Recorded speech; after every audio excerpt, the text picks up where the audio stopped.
I didn't want to go. Even when the envelope arrived thick and expensive like it had something to prove, I let it sit on the edge of my desk for 3 days. The emblem of the United States Military Academy was embossed in gold, its seal catching the light in ways I tried to ignore. I moved it once to wipe dust from beneath it, but I didn't open it. Not yet.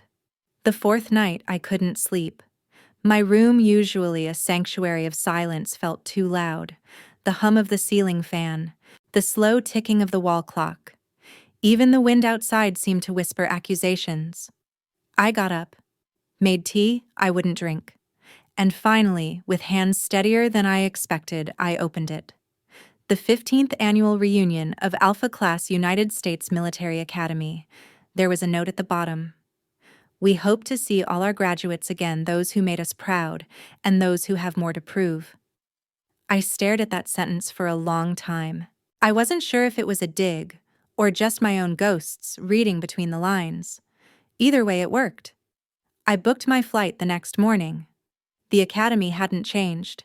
15 years had passed, but as I stepped onto the campus grounds, it was as if time had stubbornly refused to move. The red brick building still stood in solemn formation, trimmed with white and crowned with American flags that snapped crisply in the wind. Cadets in dress uniforms marched across the quad in perfect rhythm, and the faint echo of commands rang across the morning air. But I wasn't one of them anymore. Maybe I never had been. I arrived at the officers' hall an hour early. Old habits die hard. The reception wasn't until noon, but the parking lot was already speckled with high-end vehicles, sleek black government-issued SUVs, polished sedans, the occasional sports car that screamed midlife vanity. I sat in my rental car for 20 minutes watching the parade of arrivals. Men and women who had once worn the same cadet grays as me now stepped out in tailored suits, crisp uniforms glittering with medals. Some had children in tow, others spouses, a few alone, but radiating power rank reputation. I recognized too many of them, and they wouldn't recognize me. Not like this. I looked at my reflection in the visor mirror. The woman staring back at me didn't look like a commander. My dark brown hair was pinned in a simple bun, my face free of makeup except for a trace of neutral lip balm. My blazer was black, plain, unadorned. I wore no insignia, no rank, no reminders, just fabric armor made of quiet defiance. I wasn't here to show off. I was here to reclaim something I had left behind. The reception hall was already buzzing with noise, laughter glasses clinking, the bass of deep voices booming across the space. Someone had hired a string quartet. Champagne flutes sparkled in people's hands. Tables were draped in white linen set with silverware that had never seen mess hall food. I moved toward the check-in desk, heart-steady heels soft against the polished floor. The young officer scanning names looked up at me, blinking with polite confusion. "Name Ma'am Ford," I said. "Nellie Ford." He scrolled down the list on his tablet, then hesitated. "Oh." A pause. "You're not listed under the alumni roster, but you're welcome as a guest." "Guest?" "Of course." I gave a tight smile, nodded, and moved past him before the knot in my chest could tighten any further. I wasn't surprised. I hadn't graduated. I had left before that final spring, before the march the cap tossed the oath. The academy didn't count quitters among their own. And yet, I was here. The sea of faces was overwhelming. Some had aged better than others. A few had grown thicker around the middle, a few thinner in hair, but all carried themselves with the pride of survivors. Officers now, leaders, warfighters, politicians, men and women who had carved their place in the granite foundation of the military machine. And then I heard it. "Oh my God, is that her?" The voice wasn't loud, but it carried. I turned my head slowly, almost against my will. 3 of them stood near the drinks table. Captain Simmons, now a full colonel from the ribbons on his chest. Beside him, Lieutenant Vale, her sharp cheekbones dulled by years, but her smirk intact. And then came the third, the one who never changed. Taylor. He raised his glass when our eyes met, that same sideways grin I remembered from years ago. "Well, well," he said, his voice slicing through the room with casual cruelty. "The prodigal dropout returns." Laughter bubbled up around him. I didn't blink, didn't flinch, just held his gaze and walked away. That used to kill them. Silence. I found a small table near the corner, out of the way, but with a clear view of the stage. I didn't want to miss anything. Not the speeches, not the toasts, not the tributes. I knew what this day was for commemorating success, honoring the class's shining stars. There would be slideshows, bios, read aloud, applause on cue. I'd already braced myself for not hearing my name. I sipped from a glass of sparkling water and let the noise swirl around me. The conversations were the same as ever: promotions, deployments, awards, commands, everyone proving their worth in bullet points. Across the room, I saw someone glance at me, then lean in to whisper to her partner. "She used to be here, right? What happened to her?" I heard she cracked. "Couldn't handle the pressure." "No, I think she failed a disciplinary board. Maybe she was dishonorably discharged." I smiled into my glass. Let them talk. No one ever gets it right anyway. Because no one ever really asks. The speeches began just as I expected. The dean took the podium, then the class president. Stories of glory, of courage, of career triumphs. Photos played on the screen behind them, faces smiling under helmets in foreign deserts, at weddings and retirements. A small ache tugged at my ribs. Not envy, not grief, just dislocation. I had lived just as much as they had. More in some ways. But my story had no photos, no medals on record, no Wikipedia entries, just shadows and whispers. So I sat there in silence, invisible, in plain sight, and waited for the storm I felt brewing in the air. Something was coming. I didn't know it yet, but the sky above the academy was already shifting, and when it opened, it would be with the sound of rotor blades. The storm, when it came, didn't announce itself with thunder. It began with a name.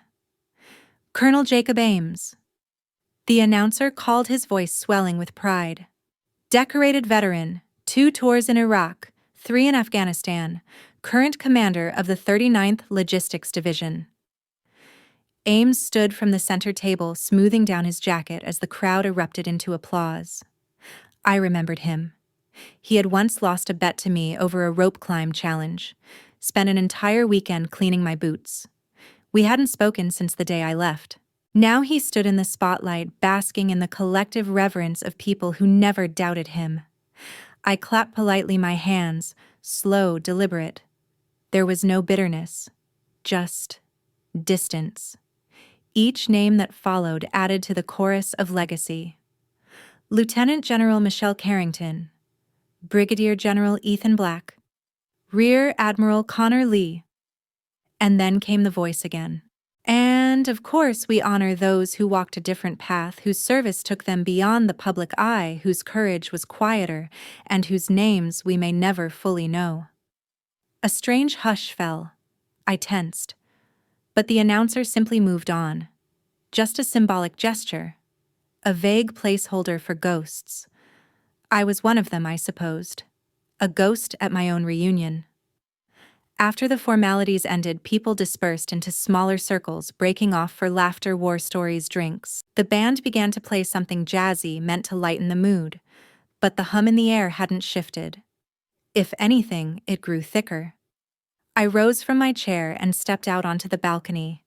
The wind was cooler than I remembered. Below, the Hudson River snaked quietly through the valley, its waters dark and glassy. The hills beyond were bathed in early evening light, the sun descending behind them like a flag folding itself into night. I stood at the stone railing, hands resting on the weather-worn ledge. Someone stepped beside me. "Didn't expect to see you here," a familiar voice said. Low, masculine, not unkind. I turned slowly. Lieutenant Colonel Aaron Reed. He had been 2 classes above me. I remembered the strong jaw, the steady voice. He was the only upperclassman who didn't bark orders at me when I was a plebe. Once, when I'd slipped on the obstacle course and cracked my ribs, he was the one who carried me off the field wordlessly so no one else would see me cry. He was one of the good ones. Still looked like it. "Aaron?" I said quietly. He smiled, but it was tight. "Careful. It's Commander Reed now." "Of course it is. You made it out okay?" he asked, glancing sideways. "I did," I said. "Eventually." He nodded, looked away. "They said you just vanished." "I did." He let out a dry chuckle. "Some of them still think you dropped out because you got pregnant." I snorted softly. "Well, that would have made for a better story, wouldn't it?" "Yeah," he said. Then more serious. "What really happened?" I didn't answer. Not yet. Instead, I asked, "Why are you here?" He shrugged. "Obligation, I guess. You know how it is. Show face, check the box." "You didn't come to impress anyone." "No." A pause. "I came to see who showed up that still remembered how to bleed." That made me laugh. A quiet, aching sound. We stood in silence again, until he asked softly, "Why did you come back?" I exhaled slowly, my fingers curling around the railing, to see if the ghosts still had names. He looked at me. Really looked. And I saw it in his eyes, that flicker of realization, recognition. "You didn't come back to be seen," he said. "You came back to watch." I nodded. And then, with more steel than I expected from myself, I added, "They used to say I quit, that I walked away. But the truth is, I was pushed." Aaron's brow furrowed. I turned to face him. "You asked what really happened. You deserve to know." And just like that, the wind carried me 15 years into the past. We were in the mess hall when the commandant entered. It was a Thursday morning. I remember that because it was French toast day. I remember that because the syrup had just soaked through my bread when the doors slammed open and silence fell. He walked straight to my table. Didn't glance at anyone else. "Cadet Ford," he said, "you're to report to Review Board Alpha at 1400 hours. That was it. No explanation. No context. The room erupted into whispers the second he turned away. Later, in the gray room with 3 stern-faced officers and a sealed folder on the table, I was accused of academic dishonesty. Cheating. Me? It was absurd. A planted accusation, a copied essay I had never even seen before, slipped into the system by someone who knew exactly how to make it look like mine. The one piece of evidence that could have cleared me, a surveillance feed from the computer lab, was mysteriously corrupted. I asked to speak to my father, General Ford. They told me he had been informed, that he had declined to intervene. I was stunned, not just at the accusation, but at the speed with which the academy, my home, turned on me. I wasn't given a court-martial. I wasn't discharged. I was given a choice. Leave quietly, or face dishonor publicly. And I did what I thought would protect the one thing I had left my name. So I walked. But the moment I stepped off that campus, they rewrote the story. The golden girl, she quit. She cracked. She ran away. Back on the balcony, I finished the story. My voice didn't shake. It didn't have to. I had made peace with the pain.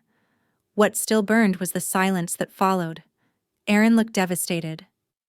"They destroyed you," he said softly. "They tried," I replied.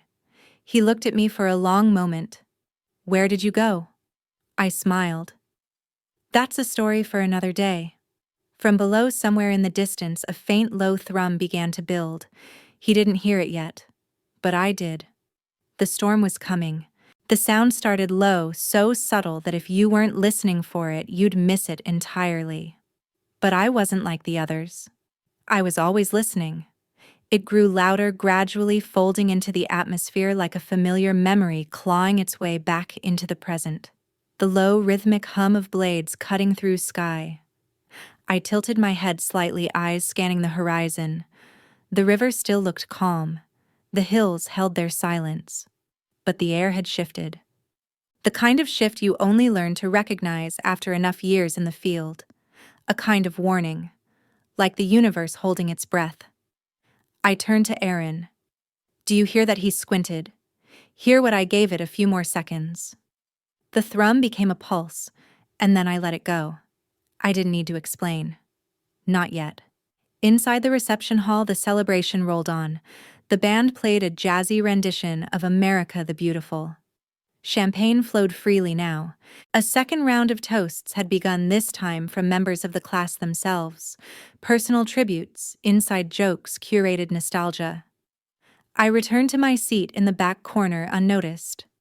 Or maybe intentionally ignored. Either way, it felt like peace. I watched as people took turns recounting deployments, commendations, the lives they had saved or led. I recognized the cadence.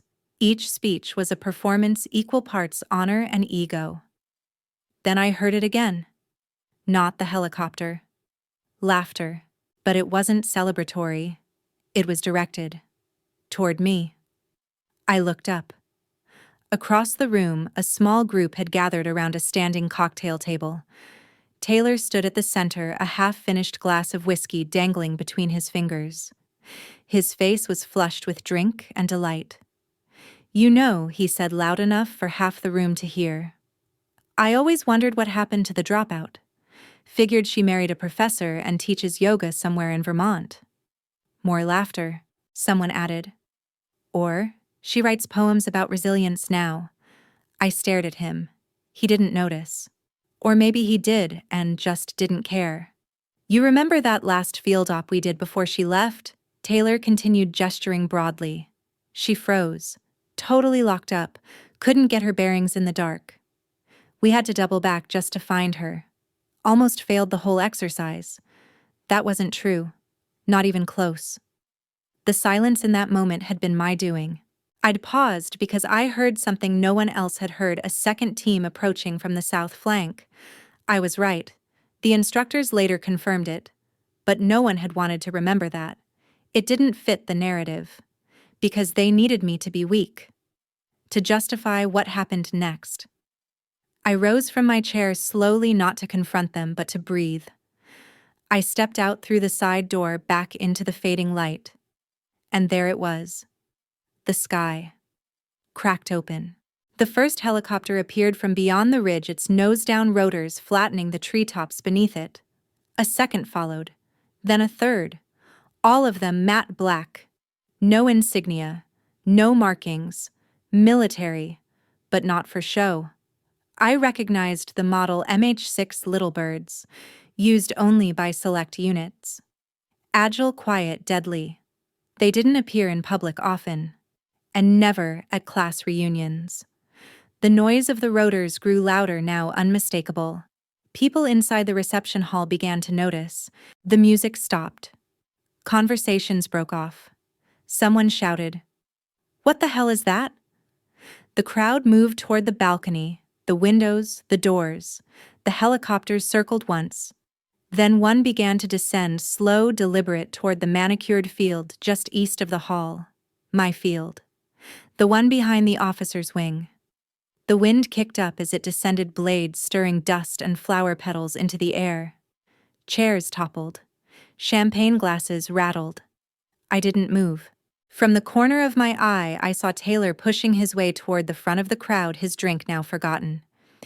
He squinted into the fading light, trying to process what was happening. The helicopter touched down with a soft metallic groan. And then the side door slid open. A soldier stepped out, dark glasses, tactical gear, comms unit in his ear. He scanned the crowd with clinical precision. Then his eyes found mine. He strode forward, each step purposeful, direct. When he reached the edge of the balcony, he didn't ask for permission. He simply spoke. "Ma'am," he said. "Orders came in early. We're wheels up in 10. The general says we can't afford to wait." Silence dropped like a curtain. A breathless, stunned, complete silence. The soldier turned slightly toward the crowd, raised his voice just enough. "We're here for Commander Ford." And just like that, the world tilted. A ripple moved through the assembly like a wave of recognition crashing against stone walls. Eyes turned. Mouths opened. Taylor's smirk vanished like smoke. I stepped forward, my heels echoing softly against the stone floor. The soldier saluted me. I returned it with calm precision. And then I walked past the officers, the admirals, the classmates still frozen in their expensive suits and tailored pride. Past the ones who had written me off. Past the ones who had mocked my silence. I didn't look at them. I didn't need to.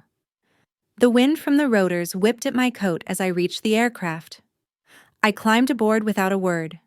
As the door slid shut behind me, I took one final glance through the window. Taylor was still standing at the balcony, mouth open, eyes wide, empty glass shaking in his hand. I smiled, just slightly. Then the helicopter lifted into the air and the past was left behind. Inside the bird, the world went silent again, not because of the noise, but because of what I left behind. The headset sealed over my ears with a soft click, filtering the roar of the rotors into a controlled hum. Outside, the academy shrank beneath us, red bricks and white columns swallowed by dusk. They were still standing on the balcony watching. Some with mouths open, some frozen like statues, their champagne flutes trembling. I didn't wave. There was no need for punctuation. My entire existence had become the exclamation mark. The soldier next to me handed over a black satchel, my field kit. I hadn't seen it in almost a year. The moment I touched the cold zipper, something inside me clicked back into place. A different uniform. A different language. The one I had spent years mastering. Commander, the pilot's voice came through my headset, clear and clipped. We're headed for Raven Point. Redirect orders came in 3 hours ago. The general says you'll get details en route. Understood, I replied. My voice didn't shake. It never did anymore. We landed on a forward base just past midnight. Hidden in the Virginia hills, Raven Point was little more than a series of camouflaged hangars tucked beneath a false tree line. You wouldn't know it was there unless someone wanted you to. That was the point. I stepped out onto the tarmac, the cold air biting against my skin. A black SUV pulled up before my boots had even stopped crunching gravel. The back door opened. He was already inside. General Elias Shepard, my former CO, my first real mentor. The only man who had ever looked me in the eyes and said, "I believe you." He didn't speak at first. He just watched me slide in beside him, then nodded once toward the driver. The vehicle rolled forward, slow and silent over the gravel. I heard about the reunion, he said eventually, not looking at me. I imagine you did, I replied. I thought about showing up, he added. But then I remembered how much I hate whiskey speeches and manufactured sentiment. I smiled faintly. They wouldn't have known what to do with you. They didn't know what to do with you either. We sat in silence for a while, the kind that wasn't awkward, just necessary. Then he handed me a file, thick, bound with a red seal. The target, the lie. I opened it.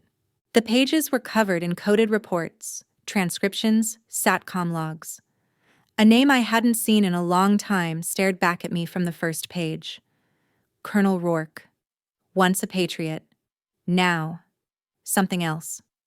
He had been selling classified intelligence to third parties through misdirected humanitarian aid channels encrypted under the names of dead soldiers. The leaks hadn't just cost lives, they'd shaped policy, destabilized entire regions, and worse, he had cover. Layers of it, invisible to anyone who didn't know where to look. Which was why they had called me. Command structure compromised, I asked. Shepard nodded. We're not sure how deep, but it's high. We need someone clean, someone quiet, someone who knows how to disappear, I said. He looked at me, then his eyes hard. You've always been good at that. I closed the file and stared out the window as the lights of the base flickered behind the trees. It's not about disappearing anymore, I said softly. It's about showing up at the right time. They gave me 48 hours to prep. I didn't need them. I already had a plan. Back at the small quarters assigned to me, I opened the footlocker at the foot of the cot. Inside was a single item, not a weapon, not a file, a book, The Art of Disappearance, a gift from Shepard years ago. It wasn't about going into hiding. It was about erasing your shadow while still walking through the light. The key lesson: a ghost isn't someone who vanishes. It's someone you only notice after they've already changed everything. And I intended to change everything. That night I slept for 4 hours, dreamless, steady. At 0400 I rose, showered, dressed. I pinned my hair back not for neatness but for clarity. The person in the mirror didn't blink. I didn't bring a ceremonial uniform. No dress blues, no ribbons. Just a charcoal black ops jacket, tight gloves, neutral boots. I packed only what I could carry in a single black bag. When the mission started, I would not exist. But by the time it ended, they would know exactly who I was. Before departure, Shepard handed me a single photograph. Not of Rourke, not of the maps, but of a girl. 14. Afghan. Pale scar on her left cheek. "She's the reason you're doing this," he said. I looked at the photo at the eyes that stared back with something between fear and steel. "What happened?" She spoke up. "About one of our supply officers. Rourke buried it. Had her family blacklisted from aid. Then he had her village flagged as a non-cooperative zone. We think she survived. We think she's still out there. And if she's dead, then you make sure it never happens again." I slipped the photo into my inside pocket, right over my heart. For once, I didn't feel the need for revenge. This wasn't about me anymore. This was about truth. And truth has teeth. We dropped into Kosovo under night cover. 2 aircraft. No lights, no insignia, no trail. Our landing zone was a field overrun with wild fennel and rain-soaked earth masked by the kind of cold fog that crawled into bone. My boots hit the ground with a satisfying weight, quiet, decisive, like I was being absorbed into the dark. This wasn't my first insertion, but it was the first one where I carried the mission inside me like a scar. My team knew me only by the codename Whisper. They didn't need my real name. Names are for medals, for tombstones, for politics. What we needed here was precision. Rourke was buried deep. The humanitarian station at the edge of Mitrovica was just a front aid deliveries and mobile clinics by day, encrypted fund diversions, and classified drop points by night. It was guarded not by soldiers but by former contractors with vague credentials and no national allegiances. The kind of men who used to wear flags on their arms but now wore dollar signs under their skin. No warrant would touch this place. No formal order would crack its silence. But I could, because I'd been made for these cracks. We observed for 2 nights. I kept my voice low on comms, my presence lower still. The site buzzed with movement. Cargo shipments, temporary checkpoints, medical crates that were too heavy, too frequent, too precise in their vanishing. I recognized the pattern. This wasn't just smuggling, this was information laundering. Rourke wasn't selling secrets. He was selling influence, real-time troop coordinates, surveillance feeds, location data on diplomats, slipping them into aid logs, camouflaging betrayal as benevolence. He wasn't just a traitor. He was an architect of chaos. And he was good. Too good. Because the deeper I looked, the more I felt it. Someone was watching me back. On the 3rd night, I broke protocol. I slipped away from the team. No comms, no shadow. I needed to go where the ghosts walked. A contact named Leona had agreed to meet me, an ex-Intel analyst turned freelance translator. She had once decrypted communications for an EU operation in Serbia before being burned for flagging redacted files. She now ran a bookstore from the back of a ruined cathedral. No customers, no working register. Only dust candles and leather-bound secrets. She didn't greet me when I entered. She simply handed me a marked edition of the Brothers Karamazov, then nodded toward a pew in the back. We sat. "It's not just Rourke," she whispered. "It never was." My pulse slowed. How far up? She looked at me with tired eyes. 3 levels above him. 2 diplomatic. 1 military intelligence. Anyone I know. She said nothing. Then she opened the book and removed a single folded paper from between the pages. A photograph. The girl from Shepard's file. But this time, she wasn't alone.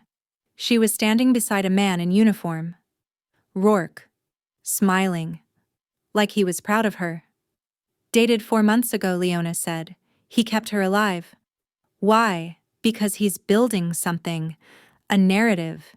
He makes enemies, then shows up with the solution. Leverages power through chaos.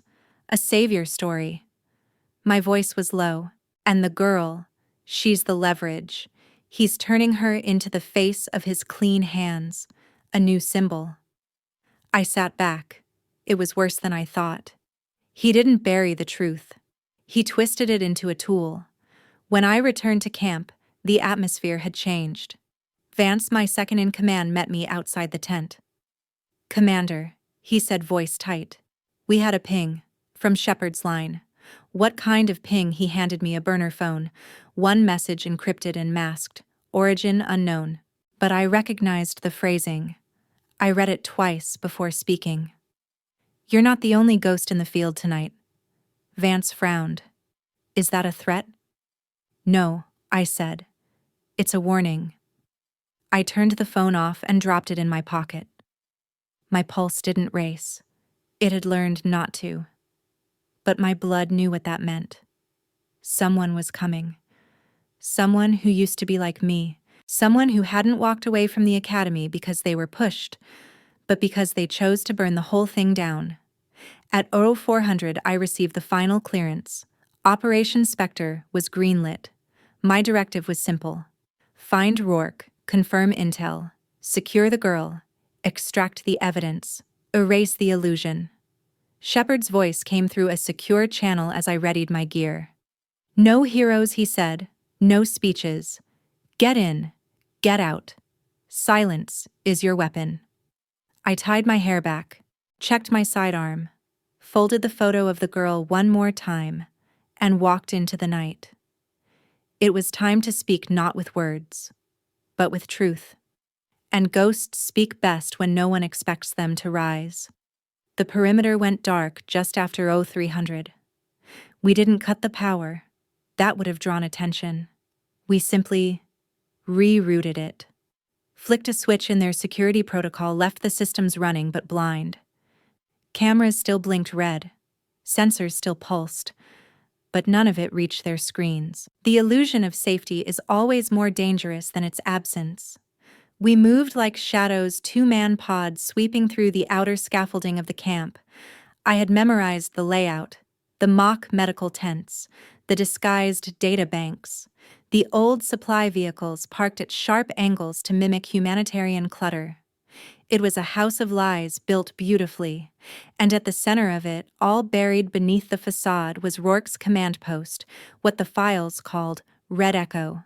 I knew I'd only get one chance, one window to walk through the fire before it closed behind me, and I didn't want anyone else to do it. So I went alone. I entered through the southeast corridor, the one I had flagged 2 nights ago for its looser patrol schedule. The sentries here weren't soldiers. They were tired, underpaid guards who thought the silence of night was a shield. One was nodding off. The other was smoking with his back turned. I passed them both like fog.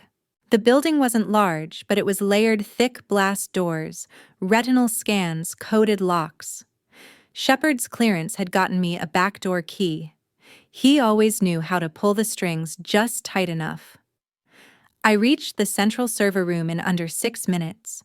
Inside, it smelled like sweat and old wires. The lights were low. 2 techs sat at the far end, backs to me, arguing over protocol lines in muffled tones. I didn't give them a chance to turn. 2 small darts. Silent. Clean. They dropped without sound. I stepped over them carefully like memories I didn't want to awaken. The servers were humming like a sleeping beast. Rows of blinking green lights, each one a secret someone once thought they could hide. I pulled out my device. Custom built by Eli years ago. It looked like a glorified flash drive, but it could clone, decrypt, and ghost copy entire data structures in under 90 seconds. I plugged it in, waited. My eyes scanned the room. Not for threats, those were outside, but for truths. One monitor still glowed with a paused file, a video feed. I tapped the space bar. The screen flickered to life, and then I saw her. The girl. The one with the scar on her cheek. She was older than the photo now, maybe 15, 16, but it was her. She sat in a makeshift interview room, metal chair table, a bottle of water unopened in front of her. Across from her sat Rourke. His sleeves were rolled up, his posture relaxed. He was smiling, like a father, like a savior. The audio came on. "You've done very well, Nadia," he said. "Soon, they'll see what I've built for you. You won't have to hide anymore." She nodded slowly, eyes down, hands still. But something in her body language was wrong, too still, too rehearsed. Like she knew she was being watched. I paused the video, zoomed in. In the lower corner of the frame, barely visible, her left hand moved. Just once. A flick. A twist of the fingers. And I saw it. Morse code. She was signaling HELP over and over. She wasn't his weapon. She was his hostage. My stomach turned to ice. The clone completed with a soft chime. I yanked the drive and slid it into the hidden pocket inside my vest. I had the data. But the mission had changed. We weren't just exposing Rourke anymore. We were rescuing her.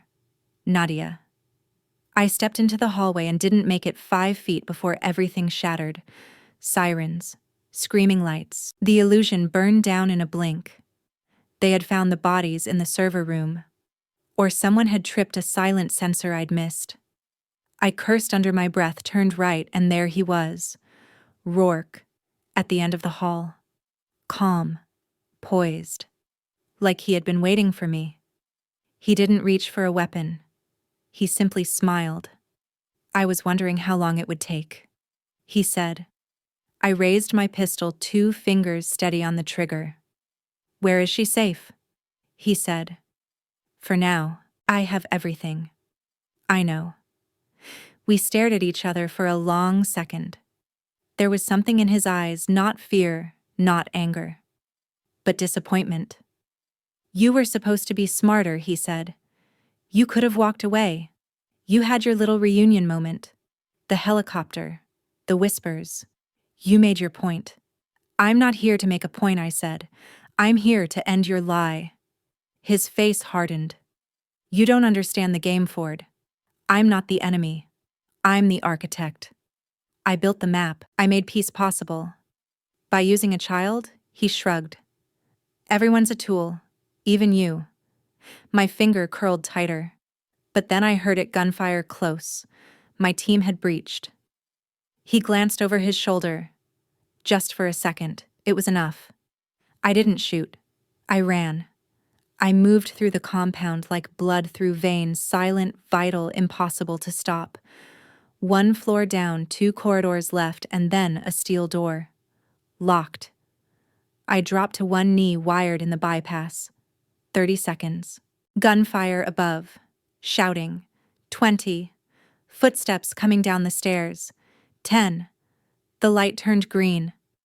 I shoved the door open. Nadia sat in the corner, knees hugged to her chest. She looked up, eyes wide. When she saw me, she didn't move, didn't flinch. She simply whispered, "Are you the one they call Whisper?" I nodded. Her eyes filled with tears. "Then I know I'm safe. We didn't go back the way I came." The extraction route was marked with 3 variables, 2 planned, 1 instinctual. I trusted the third. I grabbed Nadia's hand. She didn't hesitate.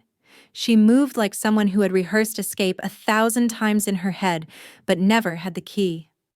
Now, I was the key. We tore through the west corridor, the one lined with crates of medical supplies that never reached civilians. I'd memorized the blueprints. There was a service hatch 2 levels down behind a false supply chamber labeled cold storage. It led to the underground runoff tunnel. They thought no one knew it was there. They didn't know me. Rourke's men were already in pursuit. Their footsteps echoed down the hall, growing louder, bolder. They weren't trying to stop us quietly anymore. The lie was cracking.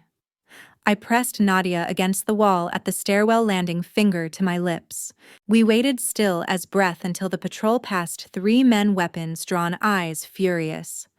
I counted the seconds as they moved out of range, then guided her down 2 more flights, every creak of the rusted steps sounding like betrayal. At the base of the stairs, I found the panel, behind the crates. Exactly where it had been drawn years ago in a forgotten schematic buried in the archive of a compromised aid agency. I pried it open. Inside, darkness, rotting metal, cold air, freedom. I turned to Nadia. "Are you ready?" She nodded. Her face was calm. But in her eyes I saw everything, every moment she had been lied to, trained to play the victim. Or worse, the symbol. Every stolen photograph, every manipulated soundbite. She was tired of being the story. She wanted to write her own. We slipped inside. The tunnel stretched for a 1/4 mile, carved from concrete and time. The only light came from the thin LED strips on my jacket. Water dripped from the ceiling. Rats scurried ahead. But it was safe. No one followed us.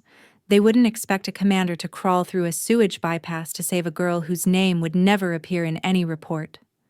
But that's the thing about ghosts. They don't follow roads. They carve new ones. 27 minutes later, we emerged on the ridge overlooking the eastern ravine.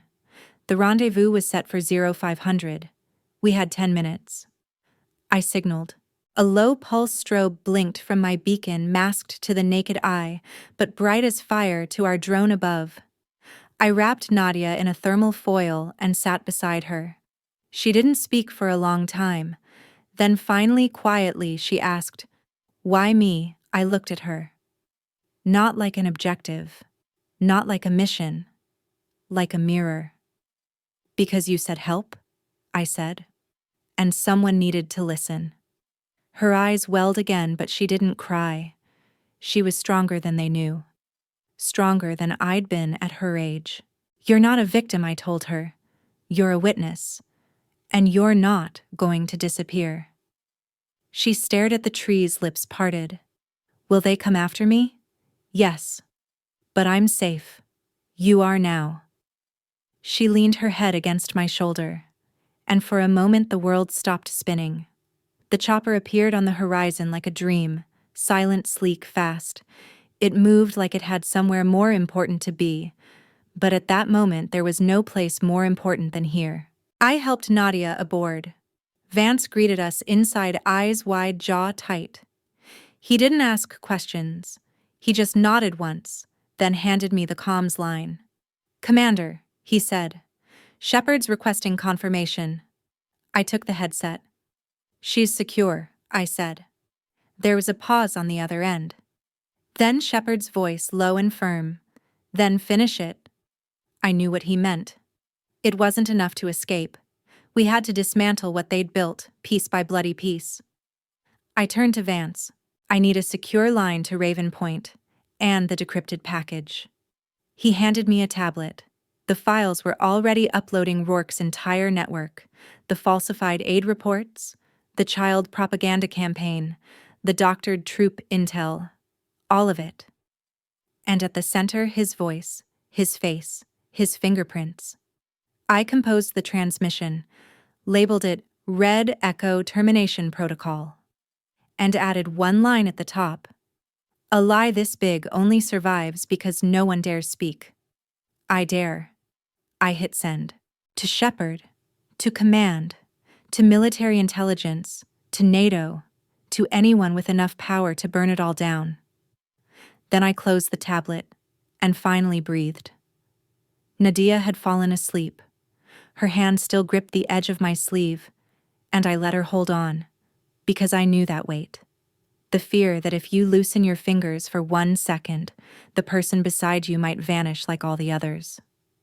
I wouldn't vanish. Not this time. Not ever again. We touched down at Raven Point just before sunrise. The sky was beginning to bleed pale orange, smudging against the dark blue curtain of night. It was the kind of dawn that usually signals redemption, or reckoning. I wasn't sure which this was yet. As we disembarked, medics came forward to escort Nadia.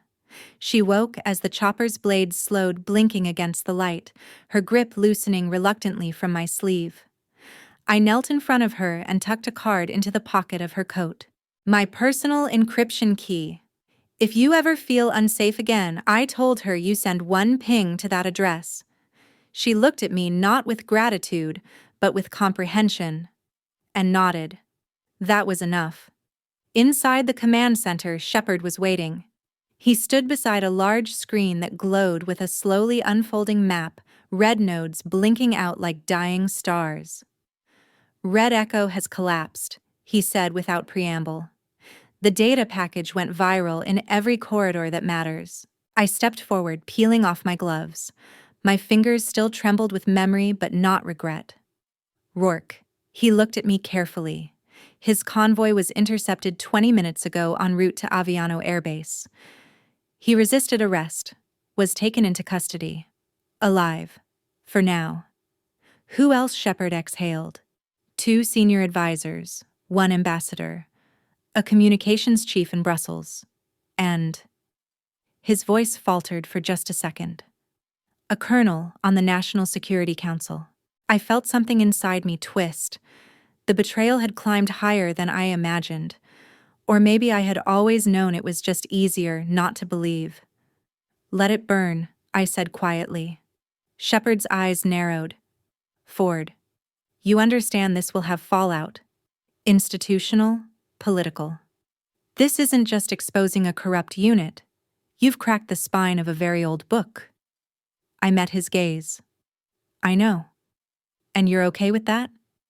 No, I said. But I'm okay with the truth getting out. He gave the faintest nod. Not approval, just respect. Then he turned away. An hour later, I stood outside in the cold morning light alone. I watched as the military convoy carrying Nadia departed through the north gate, guarded and sealed, on its way to an undisclosed sanctuary in Switzerland. She wouldn't have a normal life. That future had been stolen. But she would have a free one. That mattered. As the last vehicle disappeared beyond the pine trees, I let out a long breath. For a brief moment, I let myself feel the weight of everything. The academy. The silence. The night I left under shame. The years spent rebuilding not just a name, but a voice. And now here, I stood no longer a ghost. Not a whisper. Not a rumor. But a reckoning. Commander Ford. I turned. It was Shepard again, holding a small black envelope. This was delivered to you. From Washington. I took it carefully. It bore no insignia. No seal. But I recognized the handwriting. My father's. I didn't open it. Not yet. I stared at it in my hand for a long time. I heard they tried to contact you, Shepard said. To speak on Rourke's behalf. To ask you to reconsider the scale of the exposure. They did. And you said, I don't take calls from traitors. He didn't press further. We stood in silence for another moment. The wind shifted, bringing the scent of pine and cold diesel. Shepard. I said, my voice quiet. Yeah. What do I do now? He turned toward me, squinting at the rising sun. You do what you were always meant to do, Ford. Which is, tell your story. I stared at him. I thought my story was finished. He gave a small, knowing smile. No, he said. It's just the part where everyone else finally starts to listen. That night in my quarters, I opened the envelope. Inside was a single folded sheet of paper. No letterhead, no formal greeting, Just 12 handwritten words. You did what I could never do. I see that now. It wasn't signed. It didn't need to be. I folded it in half, then again, and tucked it behind the same photograph I'd carried in my chest pocket since the mission began. Nadia, with the scar on her cheek and a fire in her eyes. The fire I now carried too. 1 month later, the academy called. Not officially. Not with fanfare or brass-burnished ceremony. It was a quiet email unsigned from the dean's office. They wanted to invite me to speak to return, not as a ghost, but as a guest of honor. They said the cadets were asking questions. About ethics, about silence, about how sometimes following orders isn't the same as doing what's right. And apparently, my name had come up. I read the email twice, then let it sit for 3 days. I wasn't avoiding it. I just wasn't sure if it was a trap or a peace offering. In the end, it didn't matter. I said yes. I arrived on a crisp fall morning. Everything looked the same: stone buildings that smelled of legacy and cold brass cadets jogging across the quad in cadence, the clatter of discipline echoing off every wall. But I wasn't the same, and maybe that was enough. They escorted me to the Great Hall. It had once been the site of my shame, the room where whispers chased me like wolves, where I'd stood in the back holding my breath, while others were applauded for battles I would never fight.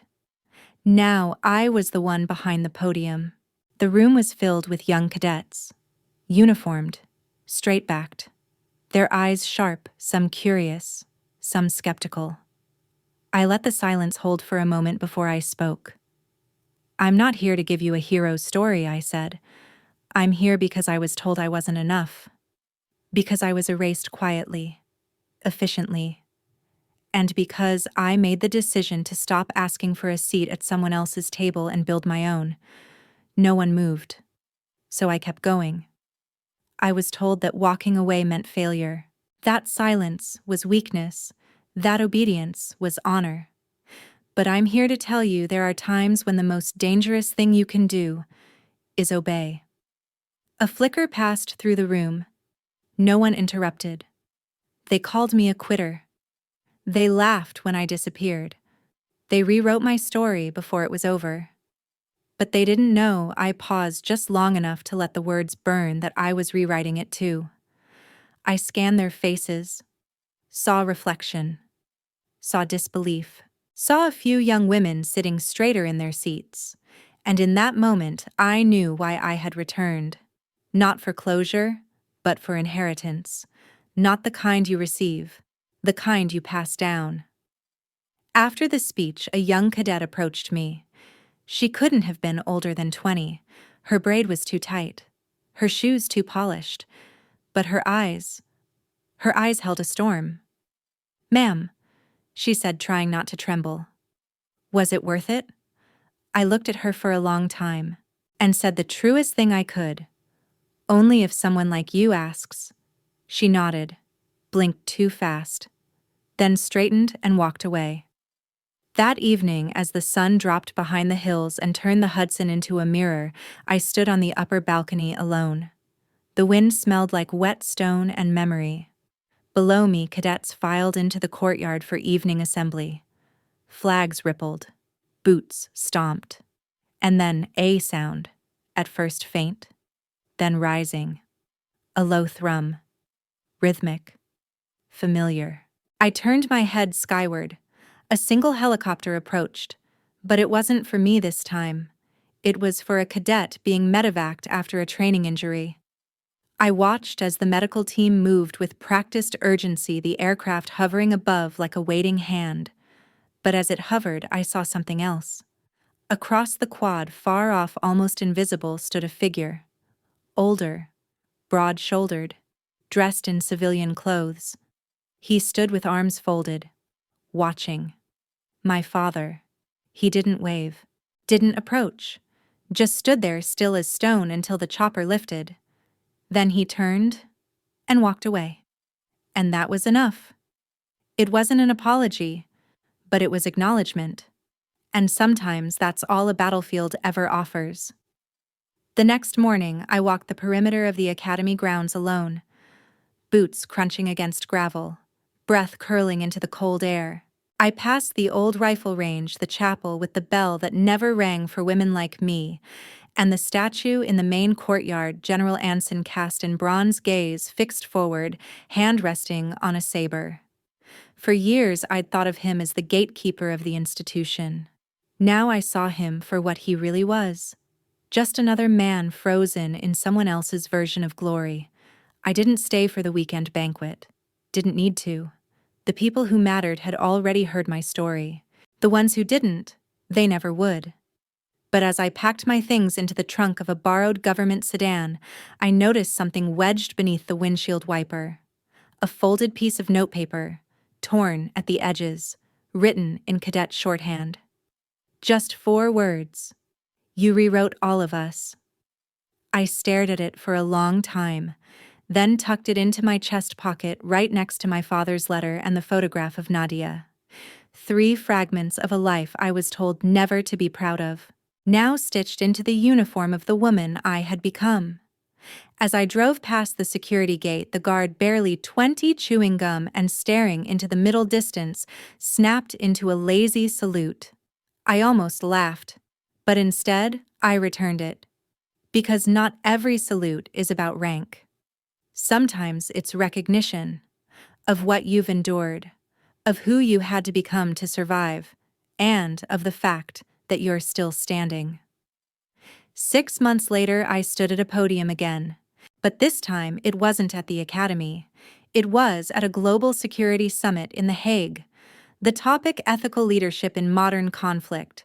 I spoke of shadow wars, of classified decisions made in rooms with no clocks, of how silence could be weaponized just as brutally as a drone. But mostly, I spoke of consequence, of what it costs to speak up, and what it costs not to. Afterward, a woman in her 60s approached me. Gray curls, African diplomat, sharp eyes. You don't carry yourself like a survivor, she said. You carry yourself like a beginning. I smiled. Maybe that's all I've ever been. She tapped my name badge gently. Commander Ford, she said. I suspect the title doesn't matter anymore. And you know what? She was right. Back in my apartment in DC, I keep a small metal box. It's locked.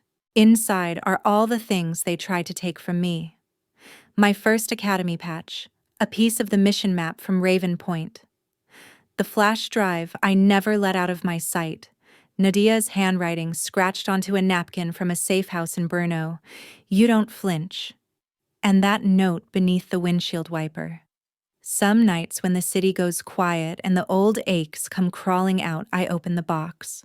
I don't cry. Not anymore. I just remember.